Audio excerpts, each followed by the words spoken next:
If you're curious, why would someone call something the Joyful Death Institute? All you need to do is listen in as Reverend Jessica Sharpe speaks, and then you will hear the joy and the energy that they bring to all of their discussions, but especially their discussions around helping us with death and dying.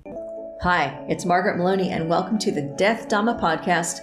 I'm a Buddhist practitioner out here in the world, having experienced the loss of my loved ones and knowing how much my Buddhist practice helped me on my grief journey. And now, together, we have this safe space to discuss death, dying, grief, and the Buddhist teachings that help us really understand attachment, impermanence, being compassionate, being death ready, what it means to live a life so that we can have a peaceful death. Yep, it's a big topic, and we're going to take it on together. Let's go. I want to welcome today Reverend Jessica Sharpe, and they have many accomplishments today. And so we are lucky to speak with them because they are the founder of the Joyful Death Institute. And if something really fits the Death Dharma podcast, and it's specifically this season, it's their work with helping with peaceful, positive transitions. And so welcome, and Reverend Jessica, please feel free to elaborate on that introduction. Hi, thank you so much. Thank you for hosting me, and thank you for creating this really wonderful space to talk about such an important topic that so few people are able to address. But I think that it's important for us who feel comfort with this topic to share openly and lovingly about what we know about the power of transitions and death. Grateful to be here, and grateful to be here representing the Joyful Death Institute, which is a organization that I recently launched. Okay, thank you. And before we go farther, perhaps you would tell everyone how they can find you and the Joyful Death Institute, because I don't want to forget that. Yeah, so you can find more about me and the Joyful Death Institute. So the Joyful Death Institute's website is joyfuldeath.institute. Okay. And I did just pull up an Instagram, although it needs to get going. And you can also follow me on Instagram. Reverend Jessica Sharpe is the name, and Jessica Lee, which is a little bit harder to remember, but is my handle. But Reverend Jessica Sharpe, and I do post not only about my death work, but the other healing work I do as well. Okay, that's beautiful. Thank you. And just so you know, everyone, I also found them on LinkedIn. So there you go. We're in a LinkedIn group discussing current day Buddhism or something like that. That's the group that we are in together. I'm going to start with the basic. I ask lots of people this question, and it's never meant to be a trick. It's just an acknowledgement that some of us, we've come to Buddhism in different ways, and there's different Buddhist traditions. And so while we tend to share the Four Noble Truths, we might express them differently. So perhaps you would be willing to share with us your understanding of the second noble truth of suffering. What does that mean to you? Yeah, thank you. So a little bit about my relationship with Buddhism, because I think that also helps frame my answer as well, so I grew up actually amongst Mormons. My mother converted to Mormonism from Buddhism in Korea, and then moved to the United States to marry my father. And so they actually left the Mormon church when I was a child. So I was raised in a Mormon environment, and amongst Mormon family. It wasn't until college that I actually found Buddhism. I went to Boston University, and I was much more interested and eager to connect with my Eastern lineage, white American, and half Korean, South Korean. And so it started first as an intellectual pursuit. And I'd say that I studied many different teachers, many different lineages. And more recently, I self-identify with the works of Thich, Nhat, Hanh, which I think is very more universal for the world at this point in time. And then specifically Himalayan Buddhism, studying the works of Padmasambhava, or Guru Rinpoche, who wrote the Tibetan Book of the Dead. There's so many great lineages of Buddhism, and I think they all would have different answers to this question. But the noble truth of suffering, I think, is such an important one, and I think it's one that few people spend a lot of time noodling on. But I think there's so much discomfort with suffering, and what really sitting with the noble truth of suffering we can find permission to hold not only the experience of sufferings, but the experience of so much more. I think only in that experience where we can allow for it to be the painful, the difficult experience that it is, can we then also move into the intellectual ideas also of what it is. Because the felt experience of suffering is so intense for us as humans, and so far from the intellectual understanding of suffering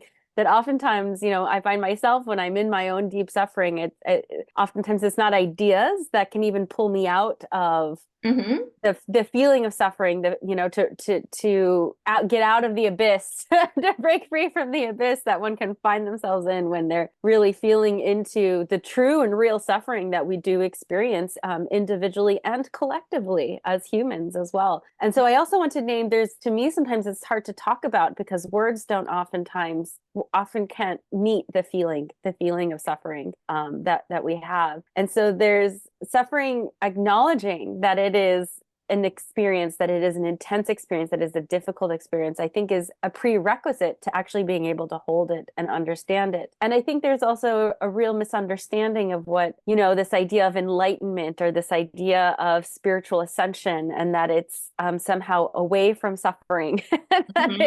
Then, you reach a certain point and it precludes the suffering. And that's kind of, I think, a sort of a silly notion, but one that runs somewhat pervasive in sort of more new age spiritual ideology. But the ability to acknowledge and sit with, and also just to feel somatically and be with somatically, oftentimes when I find myself in suffering, I don't want somebody to give me ideas, that just to be witnessed really deeply, to know that I'm not alone in it, and to know that the person who's witnessing me doesn't see me as broken or need to be fixed or judged in any way. That's like the healing power of really understanding suffering and being able to sit with suffering, and then to release it, right? It's not to pretend that it's not there or that it's not happening, but it's to be able to be with it in a way where it can pass through us. And I think that's, suffering goes hand in hand with impermanence. Yes, for sure. Oh, because, yes. that's the big question that people ask, the biggest religious question, which is, why does God let us suffer? Right? Why is God letting us suffer? I think that's such a hard question to answer. Yes, it is. But part of the answer is that the suffering, that the pain is temporary, and that there is somewhat of sometimes, for those of us, there's a little bit of free will that we can apply to allow the suffering to move through us. And that's what is like the release and the relief that comes from that work. Because you could ask yourself also, why do you allow yourself to keep suffering? Which is another, going back to why does God let us suffer? And also, why do you allow yourself to keep suffering? So there's a lot there. I'm really appreciative of all the concepts you've just brought to us.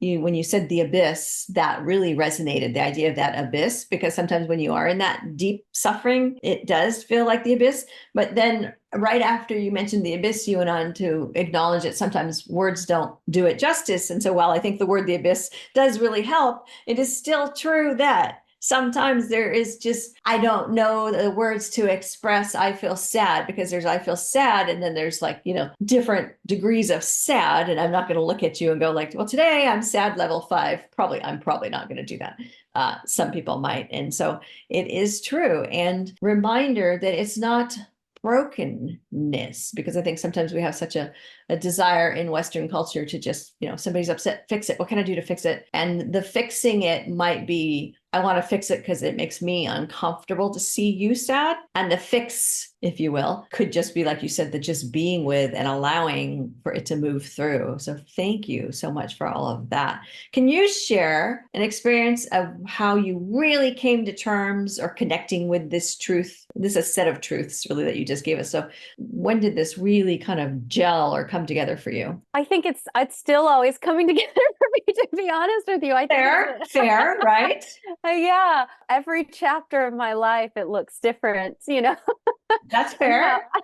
And encouraging, because we're always growing, hopefully. Yes, right? Yes, it's true. It's true. Yeah. I would say that to me, so I would say the breakthrough that has been for me recently is is the way to move suffering, the way to handle suffering, the way to address the suffering. Like I was saying, that there's the nonverbal, the embodied approach to it, which is on a show about talking, we're talking here, we're using communication, we're using words, but the really profound experience of, somebody being able to hold space for another person in their suffering. And to me, so, along with suffering, if we think of suffering as like a concept and experience, it goes hand in hand with impermanence, and that, we are also moving through an experience of time space where things are shifting each moment. So, why do I experience pain? Why do I experience these things? Well, it's like, well, I'm only actually experiencing them for a moment,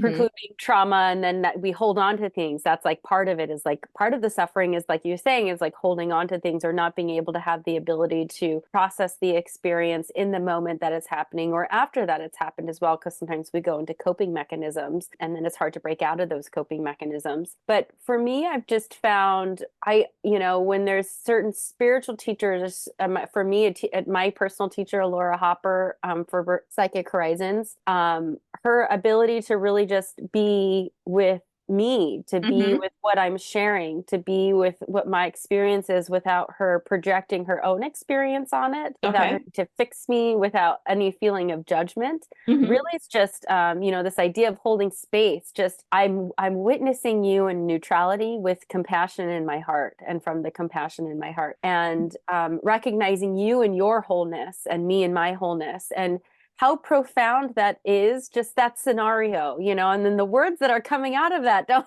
really matter, because in that scenario, that's where I'm able to hold the experience that I'm experiencing as suffering. And, going through the school Psychic Horizons, where I have my ministry through, that was so much of the work, is just being able to see with neutrality and compassion the traumas that I carry, that we carry, that others carry, and to be able to just really truly witness them in that state, and how that allows it to pass and allows it to move and allows it to feel complete, because there's not that sense of attachment to it. And I think that becomes really difficult, because in our moving day-to-day life, where we're swimming in these waters of beliefs that are shared beliefs as well as individual beliefs, the biggest one being that we're separate. Right. that we're separate from each other, that we're alone. Through some lenses, that's true. But in other lenses, when we think of ourselves as an interconnected human body, as a soul entity that has many lifetimes, that, when my ancestors are with me all the time, my spirit guides are with me all the time. So yes, I'm alone, but I'm also not alone. Right. But I've spent a lot of time in this clairvoyant meditation, in this healing state, really seeing that with clarity. And I think that's what shifted my perspective and shifted my understanding relationship to suffering, and also helping others in their suffering as well. Is that sometimes we get so I think we get so tied into these beliefs, so identified with these beliefs of separateness and aloneness and disconnection. Myself included, this has happened, and it can take some time and energy to emerge out of that, to be able to recognize and hold that thing is happening. That's true. But also, I am there, but there's more. And that thing is also true. And there's also more that's true, which is that, I am a soul in a body having an incarnation. I have had many incarnations. I will have more incarnations. The part of me that is aware in my dream state is the same part of me that's aware in my living state, is the same part of me that will stay aware when I go through the death process. There's some component of me that exists not just in my body, but also outside of my body. And when you spend time really connecting with that, I think that's when we can start to see suffering in its place, and maybe even appreciate suffering for what it is, because suffering does have information in it to tell us something's not right, something needs to change, something is not in alignment with moving forward in a good way. It sure does. And it's such a teacher, right? Like when I find myself suffering over something, it teaches me about where I am as a person, maybe about some things in my practice. Absolutely. Yes, absolutely. Yeah. So at some point, all that you are, all these great things that you are, and this, this awareness that you have and these abilities that you have, all of this came together for you in a way that you decided to forward with the Joyful Death Institute. Can you kind of tell us a little bit more about like why did all this lead you to this path? Yeah, thank you. That's Hmm. so I have done large scale crisis work through my life. I say that the theme in my life is that I am a peacemaker. And Okay. that, that, and also peacemakers usually don't come from peaceful backgrounds. So Ah, I okay. recognize that, I had my own struggles and tribulations growing up in the culture that I did, growing up in the family that I did. And that led me in my early 20s to be a crisis manager, crisis planner for large companies, airlines, banks, tech companies. Hmm. And then I moved into wanting to provide more conscientious spaces for people. So I had a mindful events company, Hmm. and then COVID happened, and I wasn't able to do events during COVID. So I found Psychic Horizons, which my business partner was going to at the time, and I just started going to classes because Hmm. I saw the impact it was making on her life, and I needed that. COVID was hard. Lockdown was Yes. hard.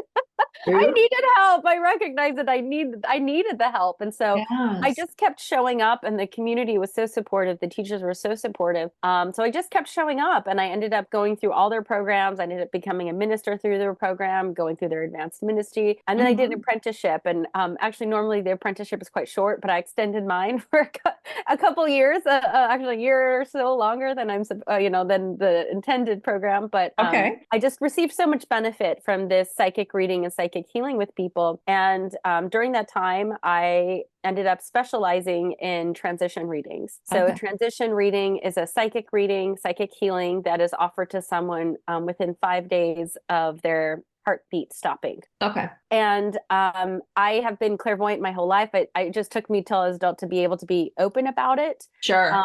So I've spoken to spirits, my whole life. That's not something new. But what has been new is being able to provide this format to really help individuals and their families, specifically to this process and specifically to the healing power around the transition, around the death process. And so Hmm. that has become transformative work for me. And that's when I decided to launch the Joyful Death Institute. Was really about creating organization and umbrella that could really help people Hmm.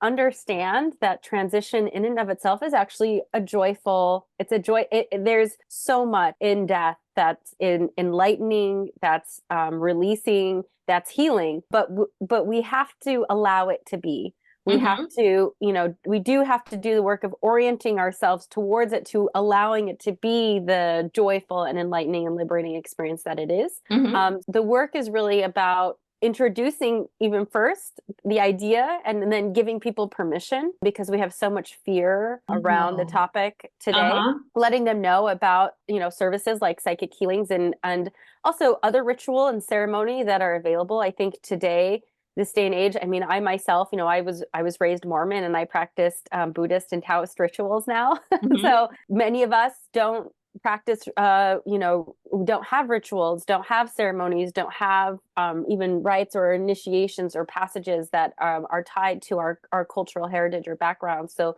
there's a process of reclaiming that and bringing Sure. that back in, and then encouraging people to understand the understandings of Himalayan Buddhism, of that we are consciousness that moves Hmm. through body, that moves through phases. The Tibetan Book of the Dead, the title itself is actually a mistranslation, Oh. because it's really the six states of consciousness. That Uh, Guru Rinpoche's book is How to Manage the Six States of Consciousness, which are the living state, the awakened state, the sleeping state, time of death, and meditation. Sorry, living awakened state, hmm. meditation state, sleeping state. So those Hmm. we kind of experience now, and then time of death, Okay. luminosity, and then Hmm. rebirth. Okay. So So are three you contacting people when they're in the luminosity stage?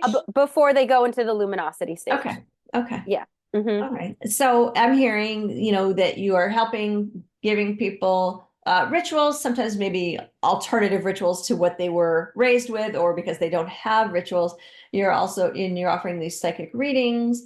And what else would you say would be a service that you're providing that is helping people with these transitions? So we also offer planning and preparing. So we That's have, yeah, we have on the site, I have a template death plan for people Mhm. to write their own death plan and to consider what they want done with their body belongings and in their name and their memorial, their funeral, Mhm. and go through the process of thinking about it. You know, thinking about it in a good way when you're healthy, when you're in a good state is actually when you want to think about it, and begin to document those wishes and share them with people. So there's also guidance and support for individuals and their families who want to talk about how they want their death handled in a good way. And oftentimes it is really helpful to have a facilitator in those conversations, especially amongst families, Mhm. because it can be hard for people to talk about without a neutral third party that can kind of hold everybody's experience and let them speak for themselves and their own desires and wishes, including if they know that their own desires and wishes may not be in aligned with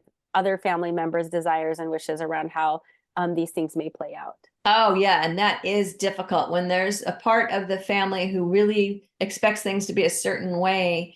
And I know this from personal experience, and you don't do things their way. It's difficult. It is really difficult. So I can see where having you kind of as the liaison between us, so to speak, would be really helpful to keep it calm and more neutral. That's really appreciative. What do you think? So in this work that you're doing with families and the dying in that scenario, what is like the most common suffering you're encountering? Because in this process, although you're helping, you're making it joyful and you're showing people that it doesn't have to be suffering, still people are coming to you with suffering. So what is it you see the most? Oh yeah, great question. If I had to put my finger on finger on it, I would say honestly, it's permission to feel. It's Oh. permission to feel all of the feelings. It's permission to experience it as it's happening versus your Uh-huh. expectation. That is the biggest thing that gets in the way, and of myself as well. but Okay, okay. So but just that generally it's speaking, okay for me to be sad or upset or whatever's happening as I'm dying or seeing someone I love die. exactly. Okay.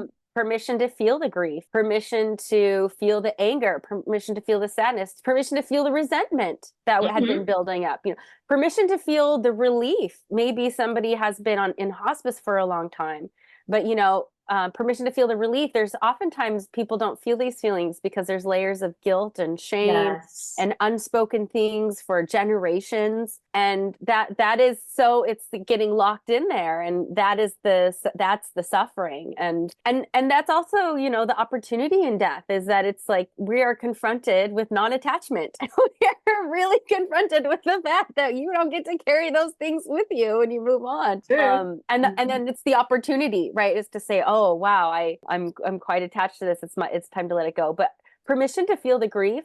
Okay. And the other thing is, permission to feel all the feelings. And I think this is also true outside of death. I think It is in life. This is like in it's just life. you're Yeah. teaching us an important life lesson. We Yeah. might be talking about the Joyful Death Institute, but this is an important life lesson is like we're going to feel stuff and it's okay. We have a hard time with that, don't we? Oh, yeah. And especially amongst our family members, right? Because Uh-huh. these things run deep and they're often generations deep too, that these patterns that we're playing out. It's and just ability for us to break free from the role or from the identity, from the conditioning to like really give ourselves permission to feel and Hmm. experience what it is that we are feeling and experiencing. And Hmm.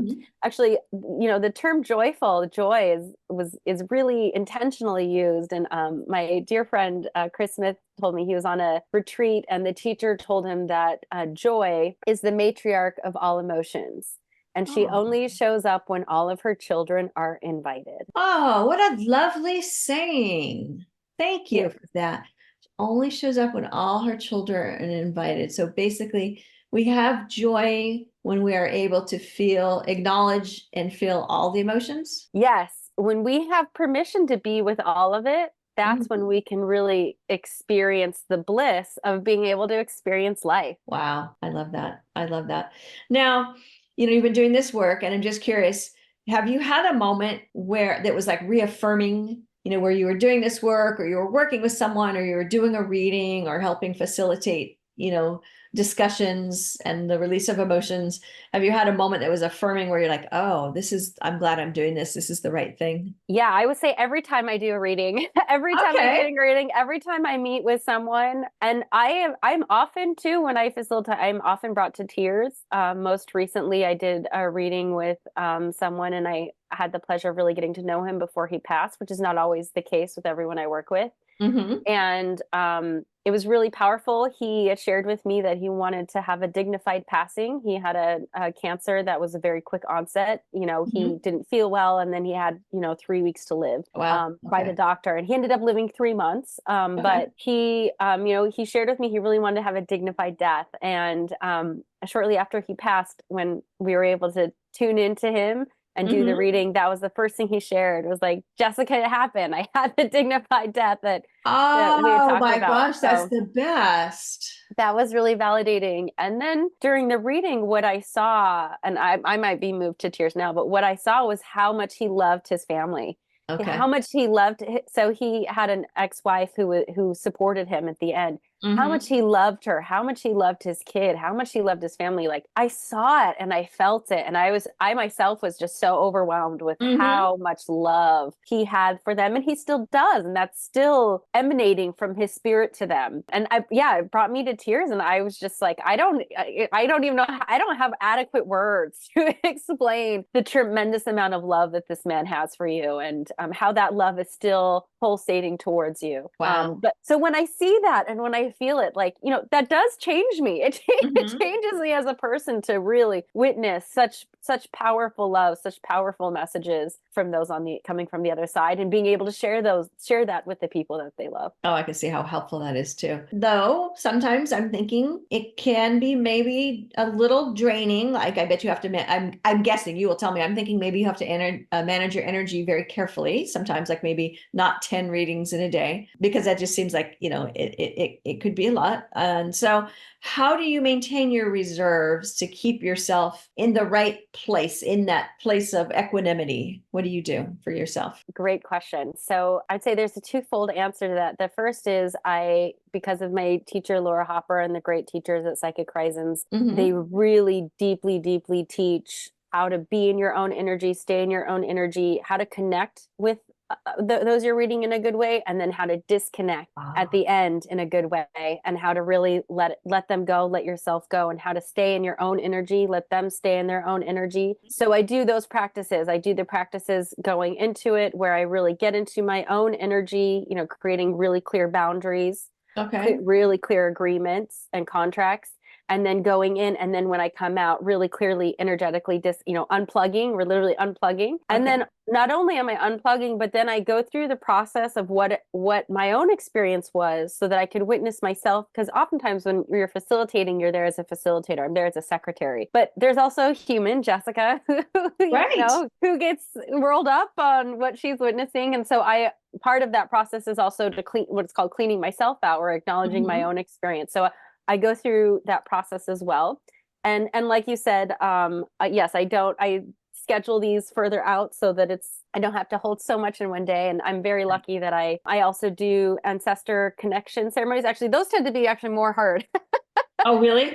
I do these ceremonies, and people come in and we call the ancestors in, and there's a lot of ancestors. They'll come to me in my sleep. Like I need to make more strong boundaries with them, because ancestors are very excited to speak with people who make Oh, themselves available. uh-huh.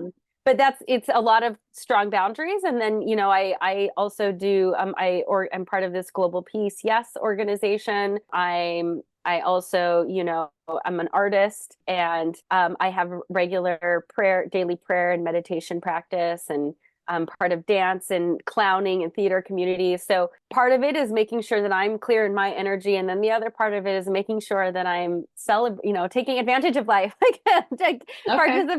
participating in what makes life juicy. And the good news is that those tend to match each other. It's like Sure. when I'm not dancing as much, when I'm not singing as much, I'll suddenly have a reading with somebody, and I'll connect again with, oh, why it's so profound to Mm-hmm. do that, and then get the opportunity to reconnect connect again. So I would say that I'm lucky in that way. And I definitely also call in a lot of spirit guides and Okay. guides. I have a lot of support on the other side as well, who I'm in Okay. regular communication and dialogue with, and that helps me. I was curious about that. It's interesting you mentioned, like when you mentioned about the ancestors and how there's a lot more activity there, so to speak, because I was thinking, I wonder if it's ever like she's ready, she's done, and the other side is like, no, you're not done with the reading yet. I wondered if that ever happened to you, that like the other side, like the deceased family members are grabbing onto you like, no, I'm not done speaking. Yeah, no, that hasn't happened with those who've recently transitioned. It does Okay. happen with the ancestors. Okay. The ancestors really, because there's a lot of them, and A lot of them, they haven't been able they to speak for a long time. yes, they haven't been able to speak for a long time. So I that one get I have that. to be a little bit more boundaried, I boundaried get on. that. Okay, now this is a silly question. So your clown work, is it traditional Western clowning? Yes, it's actually both. So the Okay. Korean shamanic lineage actually Okay. has its own form of clowning, but I'm part of many clowning groups here in the Bay Okay. Area. I'm actually part of a group that launched a website, onlyclowns.lol, Love that. where yeah, there's a really wonderful community of clowns in the Bay Area Oh, I that didn't are know. Western based. And there's actually a school up here. Some of my friends have gone to the school. I haven't gone to the school, but it's mostly based out of the Bay Area. Okay, so my silly question is, and I recognize I'm being ridiculous. When you are doing the clown and you have your makeup on, do you draw a sad clown face or a different clown face? I don't usually do a mouth, so I can do Okay. both be happy Ah, you and can be sad. whatever you want to be. But Okay. I do the eyes and the nose. So like Okay. I'm usually a happy or a gentle clown. I can Sometimes fix I'm sad clown, but that. Okay. I not can that fix that. but that is also, move it's what's the spirit calls for me in that moment. There you go. That's what it's all about. So, what kind of tips do you have for us, especially in terms of helping us to, I'll say, move towards and embody what you're teaching in terms of joyful death? Yeah, so I think so there's a few things that come to mind. A few years ago, I found this great app called We Croak. It's a I don't know if it's still I haven't used it for a while, but it's Oh called my We Croak, gosh. and it's a reminder. It reminds you 5 times a day that you're going to die. Oh my God. Um, I love that. Love that. and that came from the developer had learned that in Bhutan, I also was able to go to Bhutan. They didn't talk about this when I was there, but Uh-huh. this idea that if you think about your own death 5 times a day, you'll have a happier life. That that's I'd say part of that is opening up to you thinking about approaching your own death. I have the template for your own death plan, thinking about Hmm. documenting the celebration of your life, how you want to be celebrated, how you want to be remembered, how you want things that are important to you to be handled, like journals. If you have Ah, things, or if yes. you have art collections, you have things that are important to you, how do you want to make sure that your legacy is carried on? Getting those things documented and communicating them with people so that people know. And in that begins to open up for other people their own thoughts about their own experience and how they want to be remembered and how they want to be honored when they pass on. So that's part of it. And then that's, to me, I think of this as the yin yang, the external, internal. It's a two-way street if you really want to be prepared. So that Mhm. would be the sort of external focus, and then the internal focus, prayer and meditation, having a prayer practice and having a meditation practice. And I say practice because, we have to you're not going to suddenly meditate and be able to access the ability to consciously move through your death if you never access your ability to consciously move through meditation, consciously move through life. Like that's just like the like that's just like not it's not like you're not going to it's like learning to ride a bike. It's like you're not Mhm. suddenly going to, or learning how to run. You can't suddenly just like run a marathon. It's like there does needs to be the development of a practice. So I really recommend daily meditation practice as well Okay. as a daily prayer practice. And prayer practice also, Mormons are really great about praying over food. That's something that I have readopted from my Mormon Okay. background. Praying before you consume something is actually a pretty universal human experience. And it really entrains us to get into the place of prayer. And prayer is a universal for all religion, all spiritual. It's recognized as a powerful tool. And when we are passing, we pray, we ask for help. We recognize what's happening. We say Mhm. we're willing to let go and we ask for help. That's like, and if you're able to do that at the time of death, that's like really going to open things up because we can only be met where we've come. And Mhm. so we kind of have to push ourselves to where it's automatic for us to consider meditation. It's automatic for us to consider prayer. It's automatic for us to go, oh, wait a second. Why don't I just like take a moment and ask, the great mysterious beloved for help, and make myself open and available to it. Like Nice. that comes Yeah. from practicing it multiple times a day. Yes, Like, of course.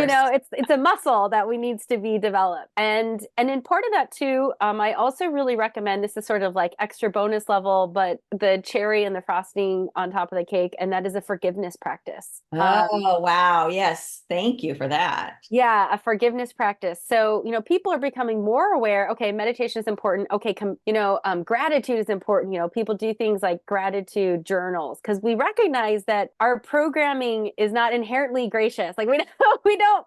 Gratitude comes like working out, right? Like a muscle. Like we need to actually exercise that muscle in order for it to bring in the juiciness that gratitude brings in. And Hmm. forgiveness is the same. Forgiveness is the same. We need to develop our forgiveness muscles. I have a self-forgiveness practice with Mala where I ask myself for forgiveness and I grant myself for forgiveness 108 times. Oh, wow. I That's powerful because that repetition. Exactly, the Mhm. 108 times. And also, my forgiveness is not contingent on anyone or anything outside myself. And oftentimes it's the things, what I can forgive inside myself becomes what I can forgive inside of others. Hmm. And when you go into forgiveness, and you also recognize that there's also a lot of misunderstandings about forgiveness. Forgiveness doesn't mean no discernment. Forgiveness means I will no longer carry the heavy emotions that I carry around this directed towards you because I recognize it doesn't serve me. One of my teachers taught me because I was having trouble in this area. It's something I work with still, of course.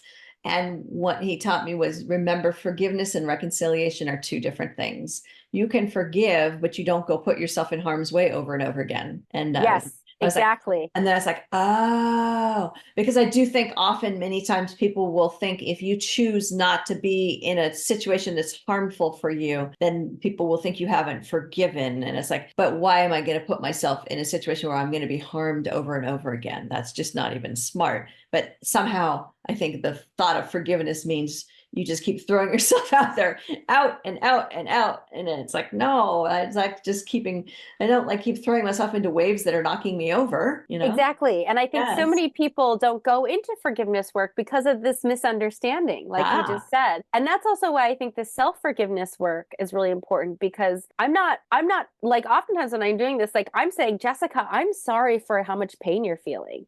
Oh. I'm apologizing to myself for going through Mhm. that, for the pain that I felt, for going through that experience. And if I am truly reconciled with myself, I had that experience. I'm sorry to myself for having that experience. I forgive myself for having that experience.